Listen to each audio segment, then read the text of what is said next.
देशात नितीश कुमार यांच्या भाजप सोबत जाण्याने मोठीच खळबळ उडाली आणि त्यानंतर या सगळ्या घटनेचा परिणाम महाराष्ट्रात काय होतो याची उत्सुकता सुद्धा निर्माण झाली। मात्र सध्या मी आहे मातोश्री बाहेर आणि उद्धव ठाकरे यांचं निवासस्थान असणाऱ्या मातोश्रीच्या बाहेर एक बॅनर आपलं लक्ष वेधून घेतो। तो बॅनर लावलाय आमदार कपिल पाटील यांनी, जे नितीश कुमार यांच्या सोबत होते। मात्र कपिल पाटील यांचं म्हणणं आहे की पलटी मारने वाले चले गए, हम इंडिया के साथ मैदान में है। कपिल पाटील म्हणतात की आम्ही भाजप सोबत जाणार नाही।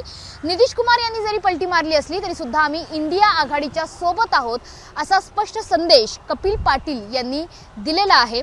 मातोश्री आणि शरद पवार यांचं निवासस्थान असलेल्या सिल्वर ओकच्या बाहेर सुद्धा कपिल पाटलांची अशीच बॅनरबाजी बघायला मिळाली।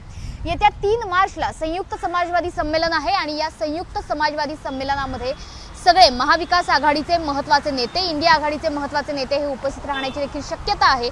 त्यामुळे कपिल पाटील यांनी आपण महाविकास आघाडी इंडिया आघाडी सोबत कसे एकनिष्ठ आहोत हे आपल्या या बॅनरबाजीद्वारे दाखवून दिलेलं आहे। त्याच्यामुळे इंडिया आघाडीवरती महाराष्ट्रात कोणताही परिणाम होणार नाही। देशातली राजकीय समीकरणं कितीही बदलत असली, नितीश कुमार यांनी जरी पलटी मारली असली तरी सुद्धा आपण मात्र उद्धव ठाकरे, शरद पवार यांच्या सोबतच आहोत। महाराष्ट्रातल्या राजकारणावरती, महाविकास आघाडीच्या एकजुटतेवरती याचा कोणताही परिणाम नाही, असा स्पष्ट संदेश कपिल पाटील हे आपल्या बॅनरबाजीतून देतात।